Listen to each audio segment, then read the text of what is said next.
Chapter 1. The Cupboard and the Cat and Mouse. Harry Potter had learned 3 very important rules by the time he was 8 years old. First, never ever be seen enjoying himself within a 10-foot radius of Dudley Dursley. Second, always duck before the cupboard door slammed shut or you'd get a splinter in your ear.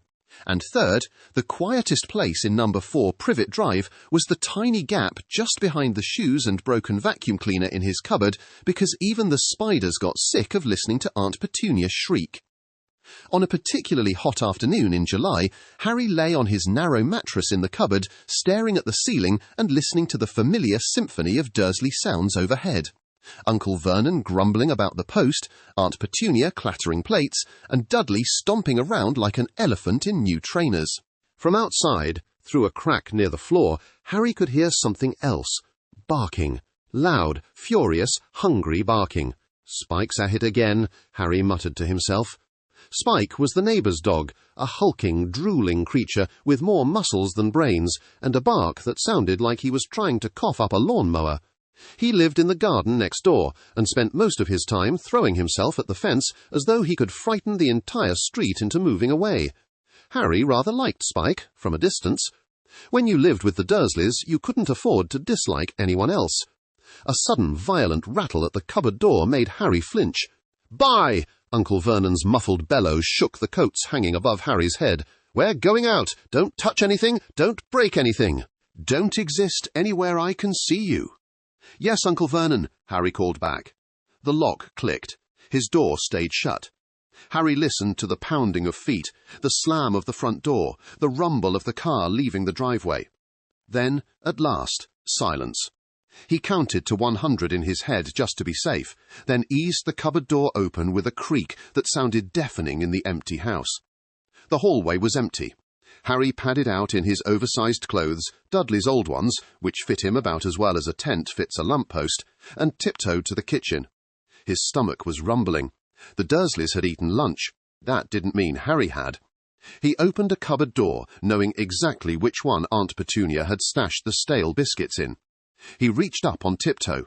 Something thumped against the back door. Harry froze, arms stretched overhead. Slowly, he lowered it and crept to the window. Spike was there, of course, hurling himself against the neighbour's fence. But Spike wasn't what had made the noise. Something small and grey had just shot under the outside step and disappeared. Harry squinted. The small grey thing inched back out. A tiny snout, 2 bright eyes, and twitching whiskers emerged, followed by a plump little mouse with a determined expression. The mouse looked left. It looked right. Then, with the seriousness of a burglar breaking into Gringotts, it stared directly at Harry through the glass. Harry stared back. The mouse raised one paw and pressed it against the pane, like it was testing the barrier. Spike hurled himself at the fence again and let out a roar of a bark, spraying spit everywhere. The mouse leapt a full mouse length into the air, then whipped its head toward the dog. Harry half expected the mouse to run. Instead, it scowled, marched to the edge of the step, and, very clearly, stuck its tongue out at Spike. Harry blinked. "Did you just—" Before he could finish the question, the mouse launched into action. It darted across the yard in a blur, straight toward an empty bucket leaning on its side near the neighbour's fence. With impossible speed and a neat little jump, it kicked the bottom of the bucket. The bucket rolled. It bumped into a loose garden gnome, which toppled forward and slammed into the fence at exactly the right moment. On the other side, the sudden bang startled Spike so much he jumped backward, yelping. His enormous paws skidded on the stone path, and in a flail of legs and flying drool, the big dog slipped, crashed into his own water bowl, and went tumbling headfirst into his kennel with a resounding boo. The kennel shook. A cloud of dust puffed out the door. Spike's back paws twitched in the air as if he were pedalling a bicycle. Harry slapped both hands over his mouth to keep from laughing too loud. The mouse dusted off its paws, looking very pleased with itself. Then it glanced at Harry again, grinned, Harry was certain it was a grin, and scampered toward a tiny crack at the base of the Dursleys' back door. Harry darted to unlock it. The door opened a fraction of an inch, and the mouse slipped inside with a practised wiggle. It landed lightly on the kitchen tiles and stood up on its hind legs, chest puffed out. Hello, Harry whispered. The mouse tipped an imaginary hat, then pointed dramatically at Harry's stomach as it growled. "Oh, you're hungry too," Harry said. "Join the club."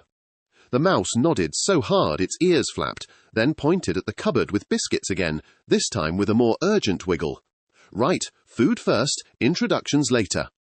Harry opened the cupboard and fished out the biscuit tin Aunt Petunia thought no one knew about. He set it on the table, pried off the lid, and found a few limp digestive biscuits and something that might once have been a chocolate one disguised under crumbs. He broke a biscuit in half and held a piece out. The mouse zipped up his arm like it was a staircase. Harry felt tiny paws skitter against his skin. The mouse perched on his shoulder, studied the biscuit, then leaned forward and took a dainty bite. Its eyes rolled back in bliss. Harry smiled. "Good, is it?" The mouse nodded frantically, then suddenly froze, ears twitching. Before Harry could ask what was wrong, a low sound came from the direction of the hallway. Not a voice, a vibration, a purr. A long, slender shadow slid across the kitchen threshold. Harry turned slowly. A small blue-grey kitten with impossibly big ears and bright yellow eyes stalked into the kitchen like it owned the place. Its tail flicked with purpose. Its gaze locked on to the mouse on Harry's shoulder, and its pupils shrank to excited pinpoints. Said Harry. The kitten's fur fluffed. It sank low, shoulders rolling, ready to pounce. Its whiskers quivered. Its whole body trembled. The mouse glanced down at the kitten, then calmly took another bite of biscuit. The kitten sprang. "No!" Harry yelped. He ducked. The kitten flew over him, front paws outstretched, aiming for where the mouse had been. But Harry had twisted, and the mouse had simply taken one small, neat hop, landing lightly atop Harry's head.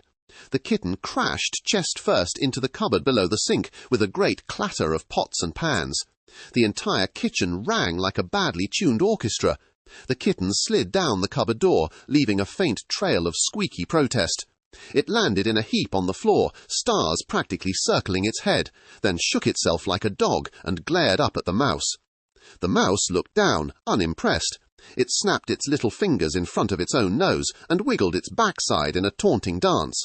The kitten hissed in outrage, then froze as it finally seemed to really notice Harry. Harry, who was staring at both animals with his mouth open. The kitten blinked, slowly. It looked from Harry to the biscuit, to the mouse, and back again. Then, quite deliberately, it cleared its throat. It raised one paw and pointed at the biscuit. Harry hesitated. "You want some too?" The kitten nodded once, dignified. Harry offered it the other half of the biscuit. The kitten took it carefully in both paws, sniffed it, and then, with a little shrug, chomped. Crumbs exploded everywhere. Harry brushed some off his shirt. The mouse reached down, snagged a falling crumb in mid-air with the skill of a circus performer, and popped it into its mouth, giving the kitten a smug little look. The kitten scowled, then glanced at Harry again, and seemed, for the first time, to notice the state of his clothes, the faint shade of a bruise near his wrist, and the narrowness of the kitchen behind him. Something in its expression softened. The mouse tugged on Harry's hair and mimed zipping its lips, then pointed anxiously toward the front of the house. Footsteps? Voices? No, it was just being careful. Harry lowered his voice even more. "I should probably, know your names, if you have them." The mouse puffed out its chest, hopped down to the table, and made some very dramatic gestures. It traced a big, curving J in crumbs, then an E, then an R, then another R. Then it stopped, out of crumbs, and shrugged. "Jer," Harry tried. "Jerry?" The mouse struck a pose like a stage performer at the end of a big number. "Jerry." "Jerry," Harry repeated, smiling. Jerry grinned and gave a little bow. The kitten rolled its eyes, then hopped gracefully up onto the table in a single fluid motion. It strutted through the crumbs, then very neatly scratched a straight line, then another crossing it at the top, then one at the bottom, like a T, then an O, then an M. "Tom?" Harry asked. The kitten folded its arms, front paws, and nodded. "Tom." "Tom and Jerry," Harry breathed, surprised laughter bubbling up from somewhere deep, somewhere rarely used. Like from the cartoons Dudley watches. Tom winced at the word cartoons, as though insulted, then pointed at his chest and gave a disdainful little flick of his paw. Real, his gesture said, not just a cartoon. Jerry nodded emphatically in agreement, then pointed at Harry and opened his paws wide, as though asking permission. "Harry," Harry said. "I'm Harry." Jerry repeated the motion, smaller this time, then pressed a paw over his own little heart and pointed at Harry, then at himself, then at Tom, then made a circle in the air that ended with the three of them together. "Oh," Harry said softly, You want to be friends?" It was such a simple idea, such an impossible one. Harry's mind immediately started reminding him of all the reasons that wouldn't work. Pets weren't allowed. Animals that broke things and left crumbs certainly weren't allowed. Aunt Petunia would scream and call pest control. Uncle Vernon would grab the nearest heavy object, and Jerry gently patted Harry's thumb, dragging him out of his thoughts. Tom, who had been silently eyeing the mouse with the careful calculation of a professional cat and only occasional hunter, sighed. Then, with a reluctant expression, he reached out and put one paw on Harry's wrist, and the other, just barely, on Jerry's shoulder. The cat shuddered like he'd tasted Dudley's old socks. Jerry rolled his eyes, but patted Tom's paw anyway, then smiled up at Harry. Harry looked at their tiny paws touching his skin and felt something warm uncurl in his chest, something that had nothing to do with biscuits or cupboards or staying out of sight. He nodded. Friends. Tom and Jerry shared one sharp, satisfied glance that said, agreement achieved, then pulled back. Immediately, all softness vanished from Jerry's eyes. His gaze snapped to the hallway. He cupped a paw around his ear dramatically. Harry strained to listen. A car engine. The Dursleys were back. His heart lurched. Oh no, oh no, oh no! You can't be seen! You have to hide! Aunt Petunia will. Tom had already leapt from the table and was sprinting silently up the hallway, fur a blur. Jerry shot across the counter, dove to the floor, and zipped after him. They moved with the practiced speed of escape artists. Harry ran after them, his socks sliding on the wood floor. Not that way, that's Dudley's room. The front door rattled. Cupboard, Harry blurted. In here. He flung his cupboard door wide. Tom skidded to a stop, looked dubiously into the dark space, and raised an eyebrow. Jerry didn't hesitate. He darted in, bounced off Harry's pillow, and started rearranging things at lightning speed. He dragged an old sock to one corner for himself, shoved a toy soldier aside for Tom's benefit, then pointed at a crack high up in the cupboard wall where a faint draught seeped through from the exterior bricks. Tom hopped up with deceptive grace, climbing the wall with his claws and squeezing himself onto a narrow beam near the ceiling, flattening out until he was nearly invisible among the hanging coats. The lock on the front door clicked. "Boy, where are you?" Uncle Vernon's voice boomed. Harry dove into the cupboard, pulling the door almost shut, leaving just enough of a gap that it would look closed from the outside. He curled up on his mattress, heart pounding. Jerry scuttled under the blanket at his feet and peeped out cautiously. Tom didn't move. He was pure stillness up in the shadows. Harry had never felt less alone in the cupboard. Uncle Vernon's heavy footsteps rattled the hallway. The cupboard door jerked open fully. Harry squinted up, blinking in the sudden light. Uncle Vernon's moustached face loomed over him, purple from the summer heat and a bad temper. "Still in there, are you?" he grunted. "Good. We didn't want you ruining Dudley's new computer game. No dinner tonight. You nicked a biscuit." His small eyes swept the cupboard. Harry's heart jumped as he realized crumbs still dotted the blanket. Vernon frowned suspiciously. Jerry moved. The mouse shot out from under the blanket, sprinted straight up Harry's shirt, and then, before Uncle Vernon could even register what he was seeing, leaped with perfect timing off Harry's shoulder and straight at the man's face. Uncle Vernon let out a noise Harry had never heard before. It was somewhere between a whistle kettle and a fired cannon. He stumbled back, arms windmilling, as Jerry landed lightly on his nose and stared him directly in the eye for a full, silent, astonishing second. Then Jerry flicked Vernon's moustache. Uncle Vernon shrieked and swatted at his own face. Jerry pushed off, bounced off the doorframe, and darted down the hallway, making sure to brush across Vernon's ankles on the way. "Rat!" Vernon bellowed, crashing after him. "Petunia! There's a rat in the house!" From the kitchen, Aunt Petunia screamed. There was the sound of something smashing. Tom slid silently down from his beam, landed with a soft thump beside Harry, and put a paw over his own mouth to hide a snicker. His shoulders shook, though. Harry gaped. Then, despite the danger, a bubble of laughter forced its way out. He clamped a hand over his own mouth, eyes watering, shoulders shaking just like Tom's. From down the hall came a furious crash and a shout of, "Dudley, get off the table and stop screaming! It's just a rat!" Harry and Tom both glanced at each other and then at the kitchen, as if they could see through the walls. Jerry shot back into the cupboard like a small grey comet, diving under the blanket and wriggling until only his nose poked out. He gave Harry a thumbs up. Harry whispered, "You're mad, both of you." Tom placed a paw over his heart and nodded solemnly, as if accepting the title as a badge of honour. The cupboard door slammed again as Uncle Vernon came stamping back, muttering about traps and fumigation and vermin in respectable neighbourhoods.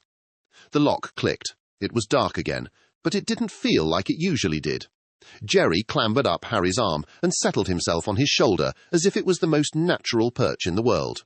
Tom kneaded the corner of the mattress a few times, circled once, then curled up at Harry's feet, his warm weight a comforting pressure. Harry lay back against his thin pillow. Above, the Dursleys shouted and complained.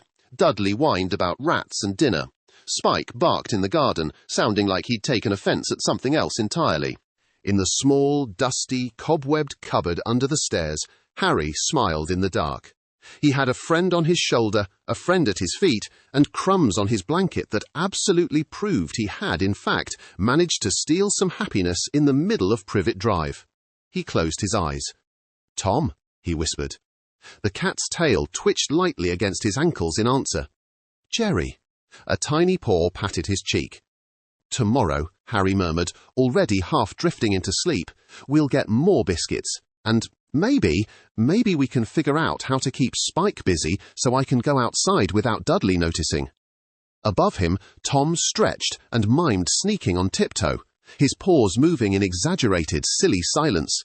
Jerry pointed at himself proudly, then at the door, then made a rolling motion with his hands, as if planning some great complicated scheme involving buckets and gnomes and possibly Spike's water bowl.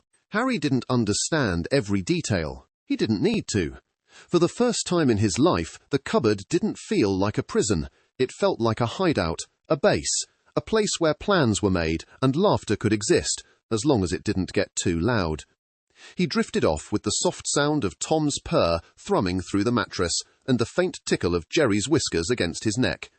Outside, Spike barked at the fence. Inside, 3 unlikely friends slept, already dreaming of the next day's mischief.